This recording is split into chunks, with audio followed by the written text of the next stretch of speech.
The opening soiree was a beautiful experience as well. Pepsi and Media Sound Hamburg, all these companies, and of course each and every one of you who've flown in from different parts of the world to join us here today. We appreciate you. So jumping straight into it, the next keynote session is going to be presented by Spotify, one of the biggest, if not the biggest, music streaming platform worldwide. And recently they launched in other parts of Africa, which was a pleasure to many, bringing the incredible catalogs of many of our favorite artists along with them, giving, you know, music lovers access to those catalogs. And if you want to talk about Tanzanian music, the history of it, it's you know, the best way is through the eyes of an artist who's lived through the challenges, an artist who's experienced the ups and downs, the breakthroughs, and has been able to make it himself. So for the next session, we have the pleasure of introducing one such artist. He's going to be talking to us about his story, what it means to be a veteran here in East Africa when it comes to music, changes, technological advancements, and more. We're going to have the pleasure of having Octopizzo right here with us, and that session is going to be moderated by Fiona Okumu. She's the head of music in Sub-Saharan Africa, Spotify, South Africa. So ladies and gentlemen, with a round of applause, those of you here, please help me welcome. They're not here yet? They're not here yet? They just messed up my flow. They're asking for 2 minutes, so we're just going to give them 2 minutes. So let me just fast forward, give you guys a sneak peek of what's happening later on tonight. The showcase at Breakpoint's Makumbusho, the Village Museum. Tonight we're going to have the following people performing. There's 𝒓𝒊𝒈𝒉𝒕 from Tanzania. There's Umar Konate from Mali. That's going to be exciting. There's Vitali and Watumpa also from Tanzania. Pardon me if I'm pronouncing it wrong. I'm here to learn as well. And then from South Africa, we have BCUC. So they're all going to be here. Actually, not here, the Village Museum tonight for that exhibition. It's going to be from 8 p.m. onwards. I think yesterday we ended around 11:30, midnight thereabout. So make sure you join us there. If you missed the bus, just get a Bolt, type in Breakpoint, and they'll take you right there. But I'll tell you something, I did that yesterday, and I spelt break B-R-E-A-K. And there's apparently 3 different breakpoints. They're like hotspots in Tanzania. My Uber took me to the first one. They're like, nothing's happening here. I'm like, are you sure? They're like, no, go to this one. So I went to all 3 before realizing that the spelling was B-R-A-K-E. So don't make that mistake. B-R-A-K-E, Breakpoint, Makumbusho. Add that, and I'm sure the boat will take you directly there. We're good to go. All right, so ladies and gentlemen, with a round of applause, please help me welcome the one and only Fiona Okumu. I said that right? Round of applause for her. She comes up.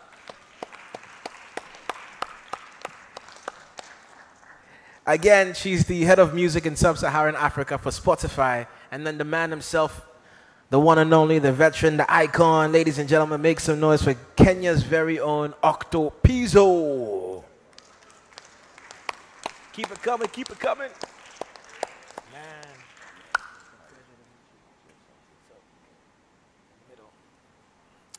All right, so Fiona, over to you. Yes. Can you hear me? I think you need to grab that microphone as well. Hi, everyone. I think there's a few of us missing out to lunch, but we'll persevere.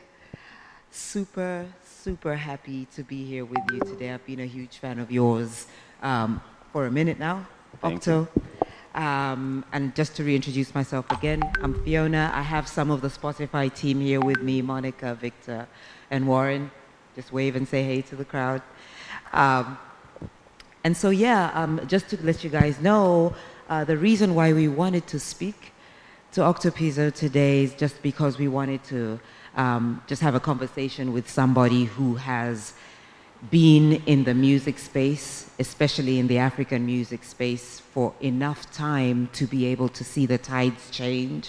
I believe you've been present for a good 15 years? 13. 13 years? Oh, we need to move? Okay, no problem.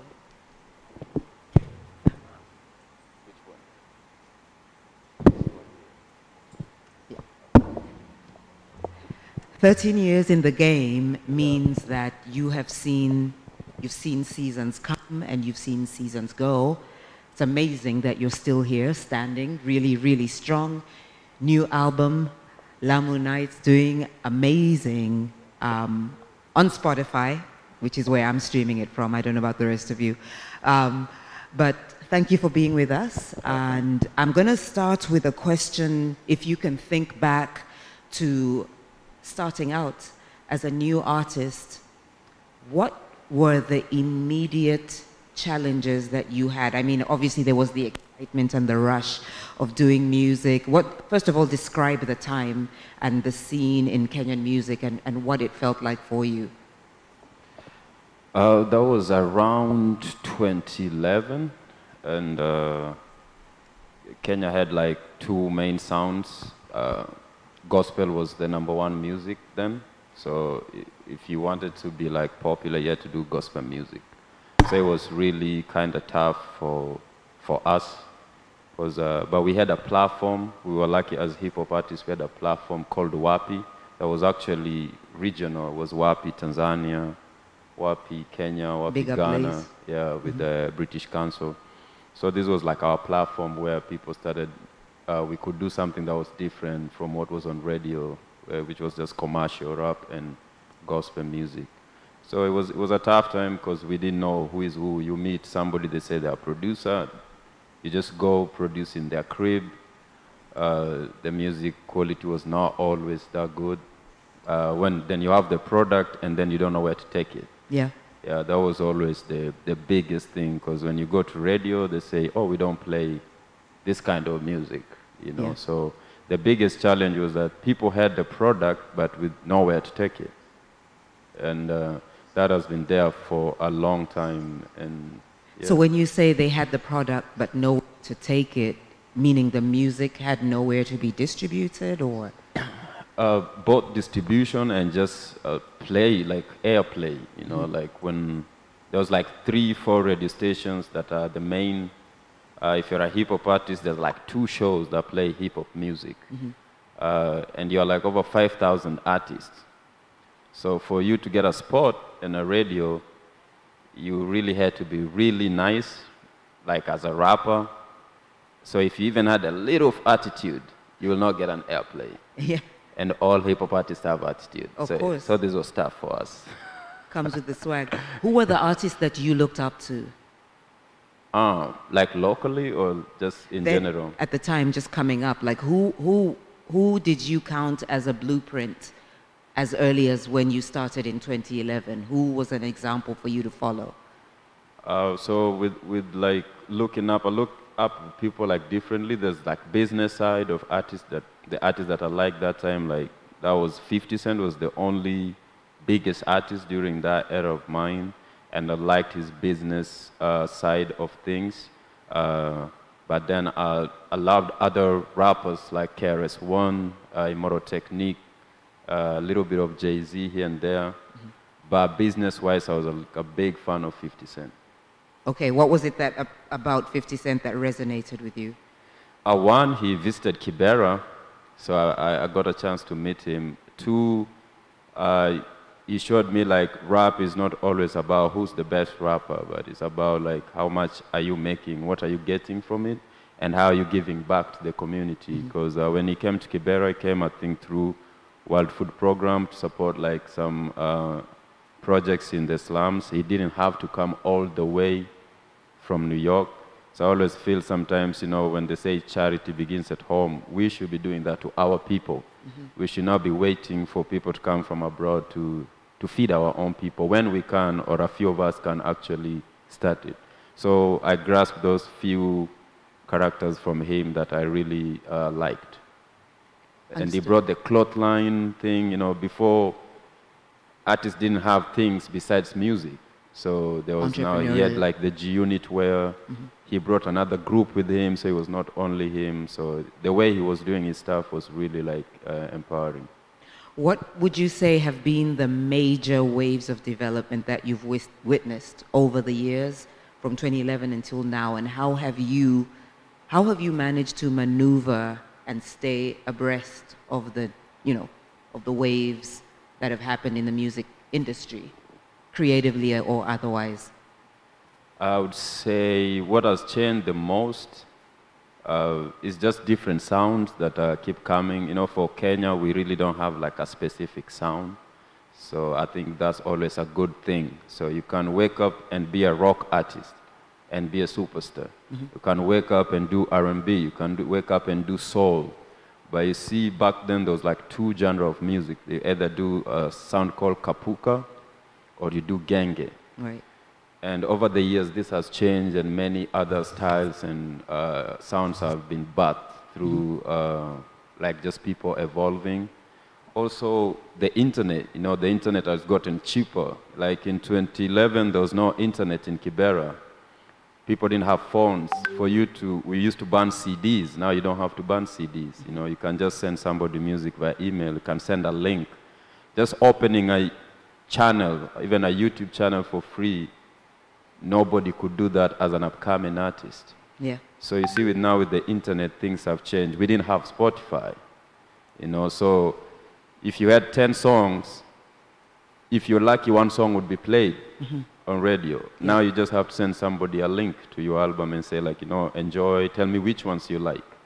So it has made it easy to also meet other people that are not from your area. Then you would only do things around your environment. But now you can, talk to a producer in Nigeria, send me the beats, I record, send this like this, everything. Like, my engineer is in LA, my mastering guy is in London. We've never met. I just record, send files. Right. So this has made the music, one, sound better in quality-wise. And personally, what has, for me, worked is that I never want to do one style. I keep challenging myself. I feel like when you're comfortable, you don't grow. Okay. So I always try the harder things, the things that maybe rappers should not be trying. Yep. Like rap singing, different sounds. And so I'm not in one box as a rapper. Understood.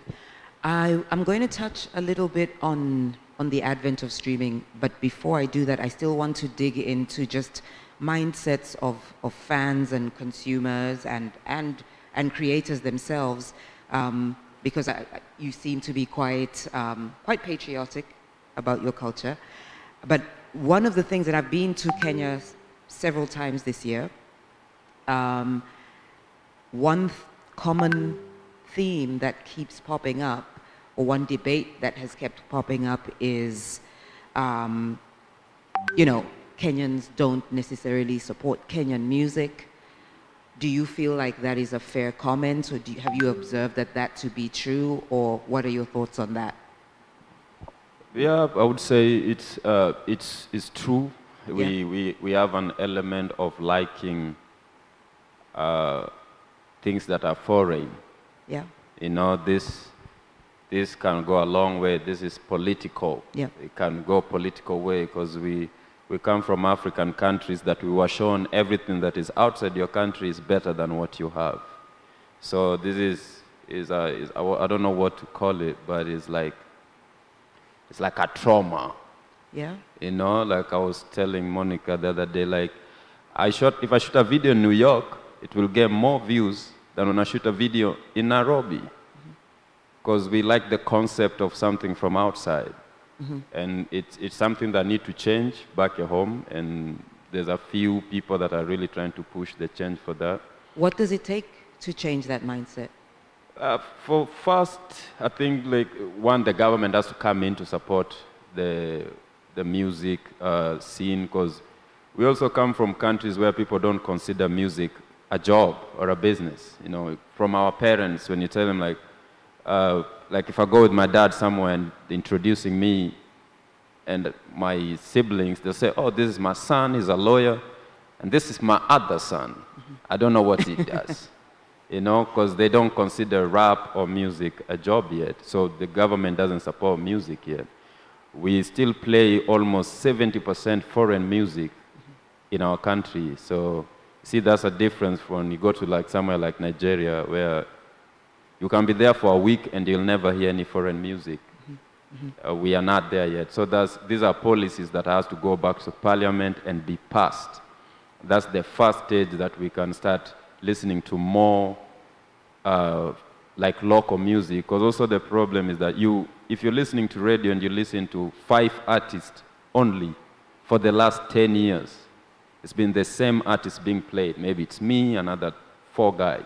Okay. It becomes boring. So people don't want to listen to radio anymore because it's just, you know what's already going to be played. And we feel like back at home, radio is dying now. So thanks to online, I can go online and listen to anybody I want. So first is to change that percentage of airplay and push local content more. Yeah.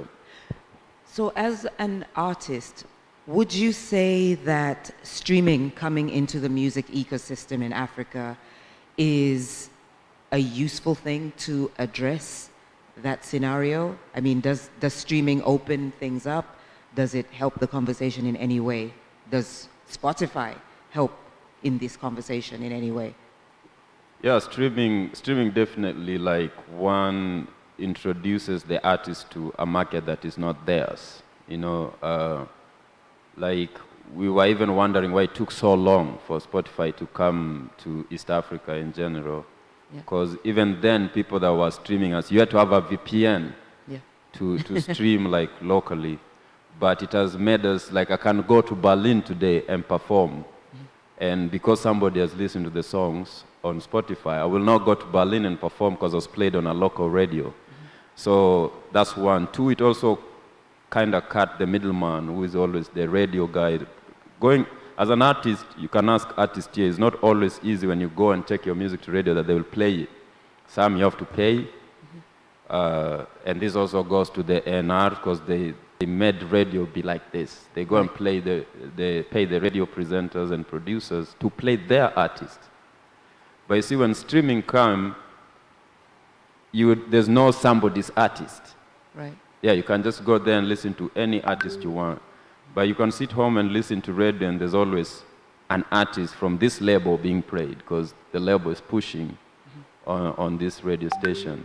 Right. So I think, one, it gave artists a bigger reach.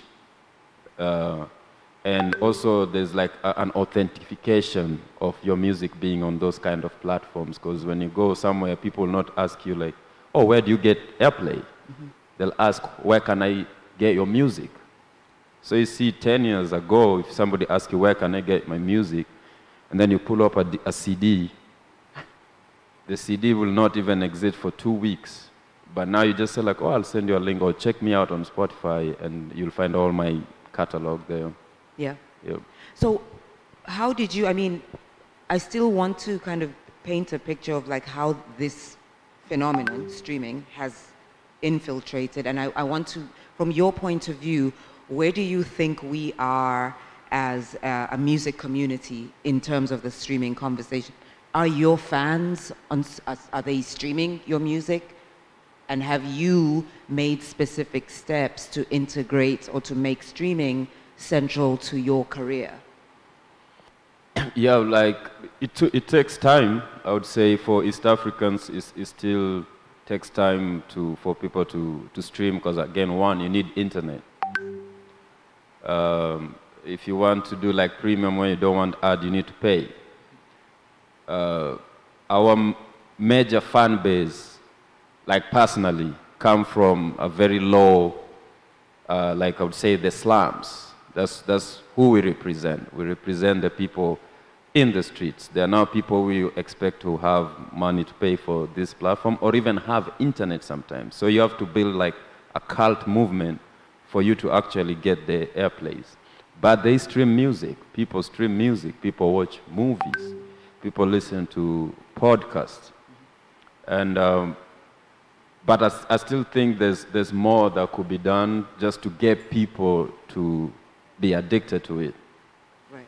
Yeah, because and that still goes to the point of pushing on playing local music. Because when people can listen to music that they relate to, that's one. And two, they can see faces. of the people they know on these platforms, it kind of encouraged them. Like, for example, if I go to Spotify and I see Brooklyn Boys, any upcoming kid want to be the face of that, let's say, like, the playlist, you know, and that goes a long way. But if I go to a playlist that has my song, but has Beyonce's face, it's kind of not the thing. Like it's far removed? Yeah, it's too far. Like with how people consume music. I consume music because I can relate. I'll click on a playlist because I saw a face that I can identify. But if I only see Lil Baby, I see Nas, see Jay-Z, and a playlist that should be Tanzanian, like why should I be on the platform? So I think there's still other ways to push our own faces on this, like with the Spotify, the playlist, to make it our own, because that will encourage more people to stream more. But people are streaming. I personally, my streams have doubled, I would say, for the last 2 years compared to when it started, and also because now Spotify is available.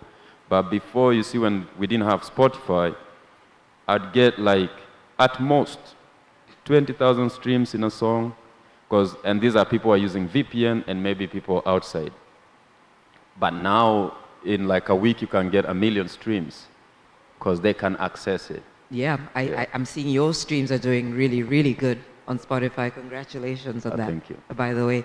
And do you do that? Do you make it a point to, like, for example, when you're on social media, are you doing the things like, hey, listen to my album on Spotify? Does that kind of stuff work? Yeah, that's work. Like, and you have to do it consistently because, you know, that's another thing. People think when you post once, like, oh, go check my song on Spotify, it's enough. No, like this is, it has to be something that people see every time. So I post all the music streams all the time. I post how people are streaming, which, you know, many people don't do this because many people don't want people to see like, oh, I only have 100 streams or I only have like 20,000 monthly listeners. For me, it doesn't matter even if there are 2, because it means like those 2 people like are really there.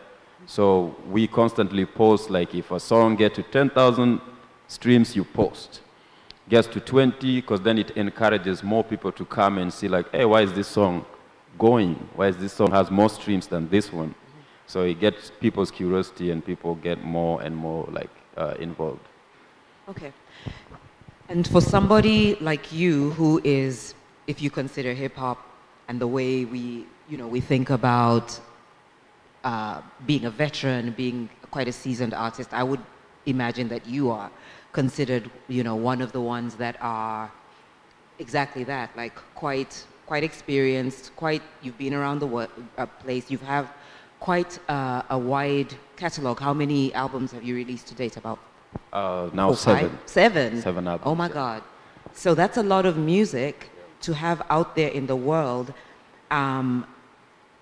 Is there any value in driving listeners to the music that you released in 2011, in 2010, and is that something that you consider as an important part of your promotional strategy, like preserving your legacy? Yeah, it is. It is like actually one of the main, because people then can follow on the growth. Whether it's sound growth, whether it's a style, whether it's production, because sometimes I go back to my first album and I hate the production quality, but then that was like the hottest thing. Yeah. And so when I go and follow the albums, I can make the changes that I want. Like, okay, here, this worked, this didn't work, let's try this one. That's one. 2, it becomes more than just music now. Because now, through that, you can sell tickets. Yeah. Now you can sell Absolutely. tickets on Spotify. You can sell merch. So for me, those platforms are not only for streaming, but to get those people like, oh, besides music, I also sell shoes. You want to try some shoes? Right. Yeah, besides music, or I do this acoustic thing for invite only. You want to come and listen to your favorite track on acoustic? Yeah. So, yeah, this is why you need those people there, because then you can, now they become like, they're like your clients, where you can always sell anything to them besides just the rap. It's not easy for somebody to stay quite on top of the game for as long as you have, especially in a music that is often considered to be quite fickle, right? You know, music industry is generally considered to be quite, like, ageist. Like, at certain time you're considered washed. But for you, somehow, you've managed to retain a level of, I wouldn't even say elder statesmanship, because that's a little bit ahead of you, but like still, still very much, you know, super relevant, super engaged with an audience that continues to grow. How do you do that? How do you stay in the faces of young people 12, 15, 20 years down the line? Like, what preserves you in their space? I would say two things. One is discipline. People like disciplined people, so even if I do a work song today, because I'm disciplined, they'll be like, man, but he's a nice guy. Yeah. The song is work, but I'll play it. Yeah. He's a nice guy, so it's discipline. Then two, I'd say just being in touch with who you are, and then the fame doesn't get to your head. Because I think most of the time the fame gets to people's head when you have like your first record, big record, and you don't know how to deal with it. Yeah. Especially if you come from backgrounds like ours. When nobody's giving you attention, then overnight you have like 1 million people like screaming your name and you don't know how to deal with it. Yeah. So I think one is just staying grounded. I'm always in the streets, and discipline. Yeah, when you're disciplined, everything goes. What does discipline look like? So that makes you just have to be consistent, or you have to be... Not actually being consistent. It just means you're aware that this changes, and you respect that you can go somewhere and people don't know you.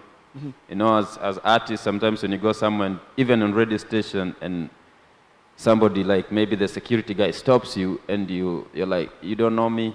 Like, of course, we don't know you, man. We change people here every day, but that's the smallest discipline, is how you treat even that watchman at the radio station. But you know, when you go to a radio station with a big head, you have like 20 securities, people start feeling you are far from them. Even if you're from the same community, they're like, hey, that guy nowadays, you can't reach him. Mm-hmm. But with hip-hop and what we rap about is about what people are going through. It could be bad things. We have to rap about them. It could be good things. We might be celebrating. It could be growth. So you cannot know these things if you have 20 bodyguards. How will you be in touch with these things? So you always have to be on those communities to be able to know, like, okay, this is what is happening. So I have to put this on a record. And when people who are going through that can relate to what you're speaking about in that level that they put you, like, hey, this guy is there, but he's talking about our things. Right. It makes you live forever. Hear that. Yeah. There was a conversation we had earlier today where you were talking about collaboration and how different genres of artists view it, and I want to touch on that a bit. For you, has collaboration been important in your career? I'd say yes and no. Okay. Yeah. Yes, because I always choose to collaborate with people that are not doing my style of music. Okay. But then there's people that expect me to do collaborations with people that are doing my style of music. Mm-hmm. So some of my fans will want me to only do hip-hop collaborations with other big artists or artists that we're on the same level. But I choose to do collaborations with artists that are not known, and they're doing a certain style of music that needs to be heard, but there is no stage or platform. And I have that platform, so I can risk to put like acid jazz. I've done acid jazz as a rapper. You know, I've done R&B, I've done soul, I've done reggae. Mm-hmm. Most hip-hop artists just want to do hip-hop and do collaboration with hip-hop artists. Right. But I choose to go to the outside genre of mine, because then it brings their fans, and I introduce my fans to a certain style of music. Style of music. On your current album, you have a track with Brooklyn Boys, which is a drill, right? Drill is the music there. Hip hop, boom bap. Well, you know, it's a rap, a rap group from Kenya. And by the way, Brooklyn Boys were one of our. We have a program at Spotify called Radar, which is meant to accelerate new young artists, and Brooklyn Boys was one of them. So we're big fans of them. So I just want to know, because again, that's a different kind of style and generation of rap than what you kind of came out with. So what was it like working with them? What was the rapport, and how did that come together? I think for, like we know now we have Gen Z. Yes. So I needed a Gen Z vibe on my album that is very unapologetic and because as we're still careful when we talk about our lyrics, but them, they're free, they speak their mind. And I wanted that in my album. I wanted that freedom of like where artists can use a platform to just say how they feel. Mm-hmm. And coming from where they come from, their background, it's what like I like the most because they represent who they really are. They didn't try, most of the time we try to be somebody we see or somebody that we want to be like or our mentor. So if like, let's say, Jay-Z is who I look up to. Yeah. You'll find many people trying to rap like Jay-Z, whether I'm rapping in English now, with the slang and stuff. But these kids, they just were them. They're like who they are, they represent where they come from, and I could relate even if I not come from that area. So that's what they brought in the album. It's all kind of universally hip-hop, right? That kind of attitude. Love that for you guys. Who are some of the other new artists that you worked on Lamu Nights? So there's this wonderful singers. One is called Lisa Oduo. Yeah. She's a soul, Afro soul artist. There's Wendy Kimani, Afro soul artist. There's Okelo Max. There's one called Wagidomo. This is a Korino artist. I don't know if you know Korino. Korino is like a religious group in Kenya, and they only do music in their vernacular Kikuyu language. So I was one day just walking in the hood and I had this church bumping with, Korinos, they tie some stuff in the head. And I felt like if I put that in an R&B track, it would be lit. And it was super lit. It was lit? Yeah, way lit, way lit. One of my favorite songs in the album. Love it. Yeah, so these are people that have not been known, but also because they were open-minded to try other things. Sometimes you bring people in collaborations and they say, no, I can only do this. I can't rap on this beat. But what I like with this artist, everybody was open to try something new that they haven't done before. Right. What was the musical direction for Lamu Nights that you had not done before, thematically, for the album? One was just me being an R&B artist. I've never seen myself doing R&B songs or singing. It's tough for hip-hop artists to express love, I guess, without being vulgar. Like the way what people think is rap music. Like I've gone to places where even my in-laws ask me, so you're a rapper, so you don't respect women, because this is what automatically comes to your head when you hear about a rapper. So I wanted people to see that, oh no, also the most gangster people fall in love. They have families, they fall in love, they get heartbroken. You could be the most Pablo, but you still heartbroken. But you see, if you watch Pablo, he really loved her lady. He did. And we were bringing a Pablo love story on this one. Oh, really? In our favorite beach, which is Lamu. If you've ever been to Lamu, it's the best place in Africa and no cap. It's beautiful. I could bet anybody here. Yeah. So that's what we wanted to bring. Like, it doesn't always have to be hard. Hip-hop doesn't always have to be rough and struggle. Sometimes we have to celebrate, and sometimes we have to just vision. Like, I would like to live this life. People think hip-hop is so materialistic. So today, if I rap about owning a Bugatti, it's not because I'm materialistic. I'm trying to vision, because this is also what we've been told is success. Aspiration, right? It might not be, but we rap about it because this is what we've been shown. Like, oh, you want a Bugatti, rap about Bugatti. So yeah, we speak into existence. Manifesting. Yeah. I'm going to open this up quite soon. I just have a few more questions to ask, and then if anybody wants to ask, please feel free. One of the cornerstones of your career has been giving back right from the beginning. Why has this been so important for you? Why have you prioritized this aspect of your life? So like before I even started rapping, I started community work, and also in school I studied social impact. So this is what I studied in school before the music. I did social impact strategy, and I always thought like it's always bizarre that we expect somebody from outside our environment to come with solutions for us when they don't even know our problems. They just assume they know from an I perspective. But we live in these communities that you see people smiling every day, but you really don't know what's going on in their homes. And you know, growing in Kibera, we were people who always depended on people who will give us things. Even my first production, somebody sponsored me.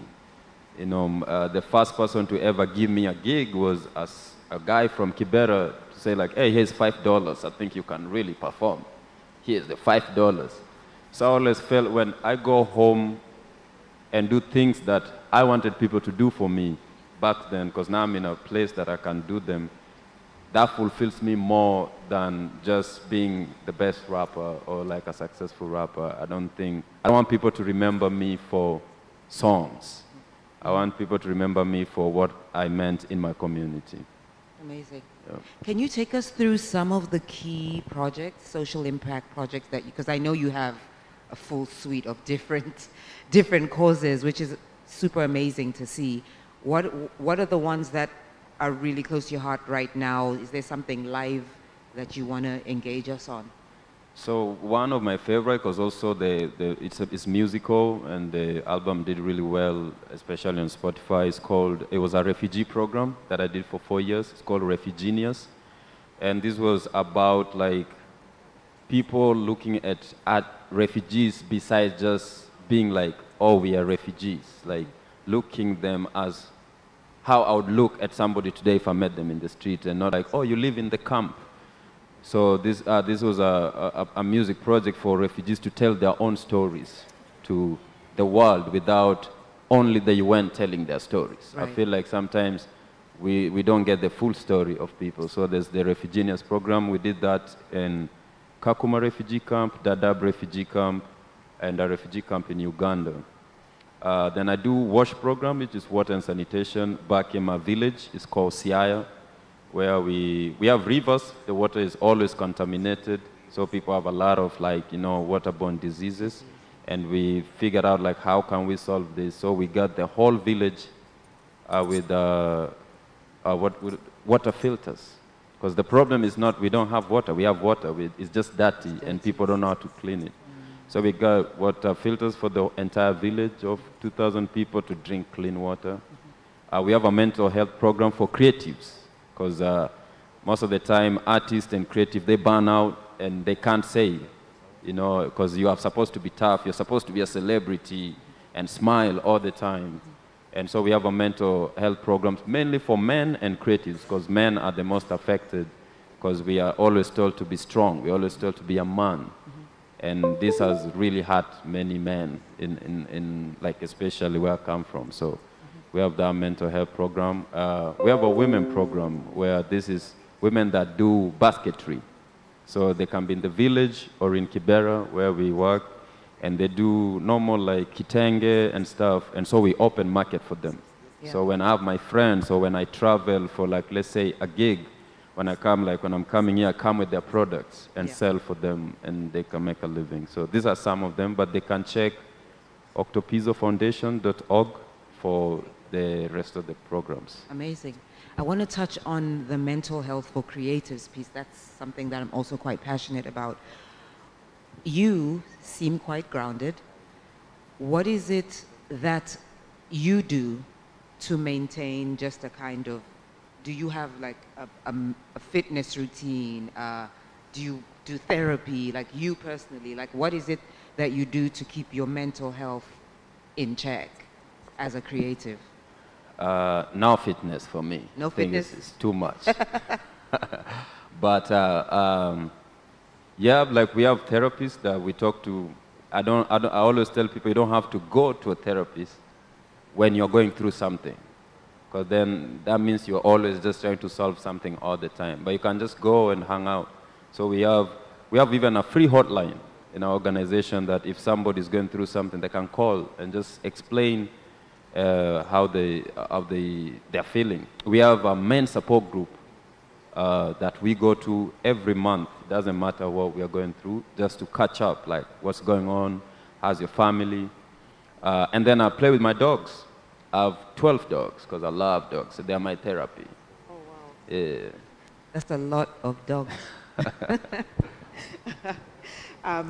So I'm going to ask one last question, and then we're going to open 5 minutes for 2 questions, if there are any. I don't know if there's anyone in the audience that can circulate. But the last question is, what advice would you give to artists in terms of leveraging streaming to better their career strategy? How can streaming help the modern artist in Africa today? I think I would say on my own personal level is it's a free way to expose your product to a wider market that is not where you are. Because before that will not happen. And I always tell people, you don't know who's listening. Yep. Yeah, that's the most important thing. Is like you don't know who's streaming and you don't know who's listening. You might be in Tanzania and somebody is streaming you in Ecuador. Yeah. Like sometimes I go to my Spotify streaming places and you get like, oh, you have 3 people streaming in Russia. So you use the Spotify for Artists app? Yeah, so you even get shocked. Okay. Like, I have fans in Russia. Yeah. That will never happen before. Yeah. You know? Yeah. Or somebody streaming you in Sierra Leone. You're like, where did they even find the music? Yeah. So that's the only thing I can tell young people, to take advantage of the streaming platforms. Because also this is how you meet also. I met my engineer through a streaming platform. Really? Yeah, because he just texted me like, hey, I like your music, but the mixing is trash. Yeah. I was like, oh, okay. So how can we solve this? You know, and we became friends until today. So I would have never known my mixing is bad, because from home, the person doing my mixing is the best mixing engineer in Kenya. In Kenya. So this guy in LA telling me like, this mix is trash. I was like, damn, okay. So what do we do? And that helped me to change my music. Now I have a mixing engineer and I have a mastering engineer. This is something maybe I didn't know of before. I didn't even understand the mixing concept. Amazing. So this is the reason why you don't know who's listening, because this guy was in LA. Amazing. Yeah. That's the power of the Spotify for Artists app. Thank you so much, Octopizzo. That's been so enlightening for me. I don't know if there are questions. Yeah, so, wow. I can't see, so you're going to have to... See if they're watching. No, let's try and sneak in as many as possible. Let me start from that side. Let's make it as brief as possible. Brief and direct, please. You have to turn on your microphone. Yeah, awesome.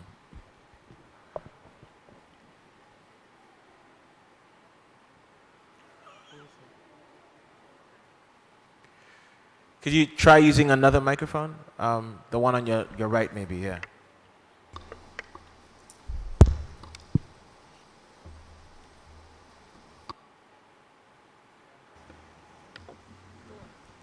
Okay, asante.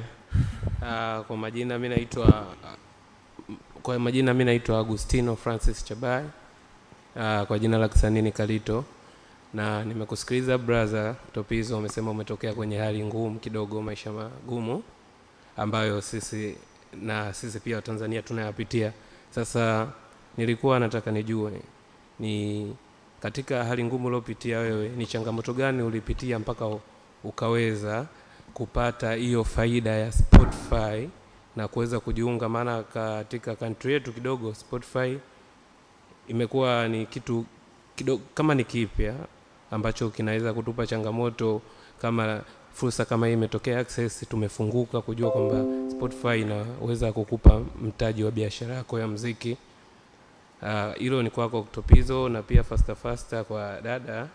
Na nilikuwa nataka kutoa kama ushauri ama kuuliza kwa nini Spotify kwetu imekuwa ni mtihani kidogo, kwa sababu nimezunguka hata kwenye workshop hapo nijaribu kuuliza maswali kwenye Spotify nimekuta hakuna. Yeah.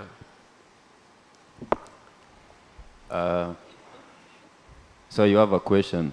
Ah, she does. Okay. Yeah, but I answer mine too. Umesema changamoto gani nimezipitia ama zenye nazipitia saa hii?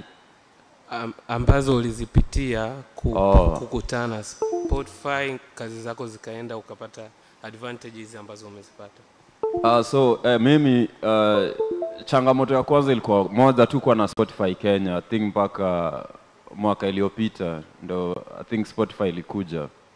So napata ndio watu wanataka kusikiza muziki but hawezi sikiza juu kuna muziki hauwezi eka YouTube. YouTube unaweza eka tu video but YouTube haichezagi albums. Yeah. Unaona kuna mtu anaenda YouTube kusikiza albums. So ulikuwa na need another platform yenye unaweza cheza muziki, and that's why sasa Spotify venye likuja unapata wasikilizaji wako wameongezeka compared to venye ilikuwa tambo. Juu unapata mtu wako tuseme mashambani, sijui huku unaweza sema wapi, ama mtu wako Karume anaweza sikia album yako kutoka saa hii, si lazima ongoje aone TV ama ongoje akusikie kwa radio. Na pia si lazima ukue msanii mkubwa ndio mtu akusikize. Yeah. So naweza sema before hizo ndo zilikuwa changamoto, like hakuna mahali uko na muziki lakini hujui utaipelekaje hapo aje. Itafikaje Spotify? Yeah. Unaona itafikaje kwa hizo platforms zingine zenye watu wanacheza muziki. Yeah. But naweza sema saa hii hiyo imechange. Unaona au need mtu yote as an independent, si hata lazima uko kwa label, unaweza upload muziki yako Spotify any day. Aichukue hata 14 hours before music yako iende live, like very fast. I hope nimejibu hiyo swali.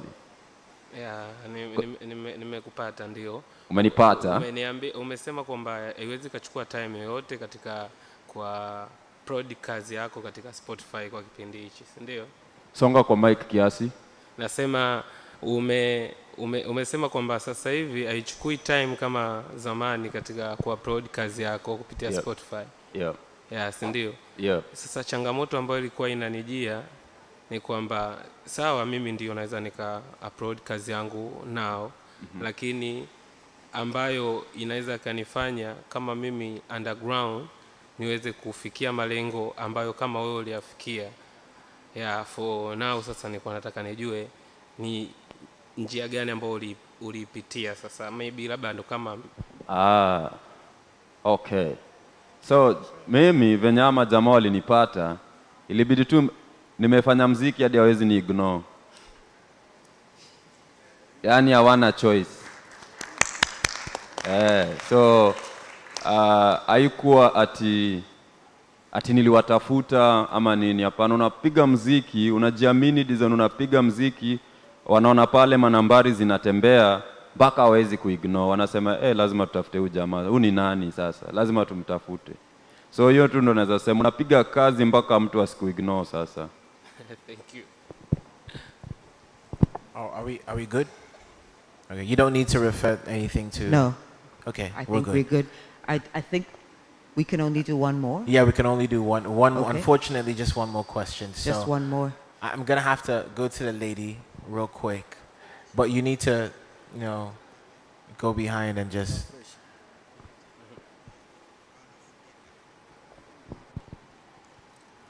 Okay, hi everyone. Okay, is it okay like this? Yeah. Okay, my name is Diko. I'm a radio presenter from South Sudan, and I think I'll be referring my question to her since she's representing Spotify. Yeah? In my country, many artists, they really wanted to have access to Spotify, but they need to go to Kenya or Uganda to open an account. So what might be the reason for that? Then my question to our guests as well, every person or every artist, in the starting of the journey, they have a vision. So as you as a person, have you fulfilled the vision that you have set upon yourself from the time that you have started your career, your music career? So those are the two questions. Thank you.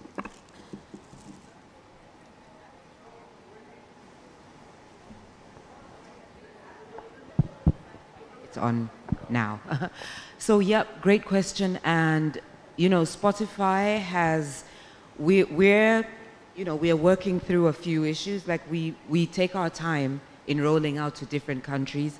I don't know if you know this, but we only came into Tanzania last year.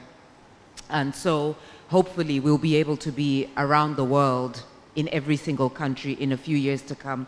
But there's just a few technicalities that we need to work through.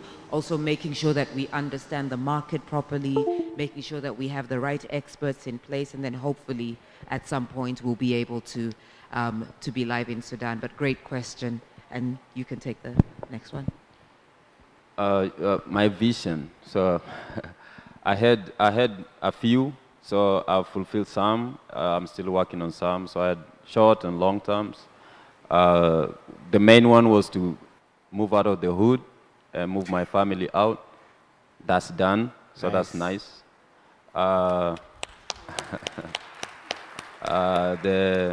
The second one is to just kind of show the outside world that is not in Africa, that there's more to Africa than Afrobeats. So we are working on that. Ladies and gentlemen, thank you guys so much. And thank you, Fiona and Octopizzo, for joining us on this panel. It's kind of sounded like a podcast. I really enjoyed it, you know. So thank you guys so much. A round of applause for them both. You know, Fiona represents Spotify. Spotify are partners. I believe they have an exhibition booth outside. So if you have any questions pertaining to Spotify, their operations in Africa, feel free to do so. Octopizzo, well, he's next door from Kenya, so I'm sure you'll get him at some point. Thank you, Asante. Ladies and gentlemen, we're moving into the final panel discussion for today. It's one that is really interesting. I think it forms the basis of our music industry. Well, apart from the music, it's one of the key factors: funding, money, revenue sources. Year in, year out, we see amazing different ways of getting revenue, creating revenue, channeling that revenue through the art form of music and everything else that surrounds music. So for the very next one, we're speaking about the untapped revenue streams for music creators in Africa. What are you not seeing? What is slipping you by? What do you need to pay attention to? So to speak on this panel, we've got a very experienced list of panelists. I'm going to start off by introducing them one after another. They're going to come up on stage. Please do give them a round of applause as they do. First person on the list is Karabo Senash, General Manager, Sales and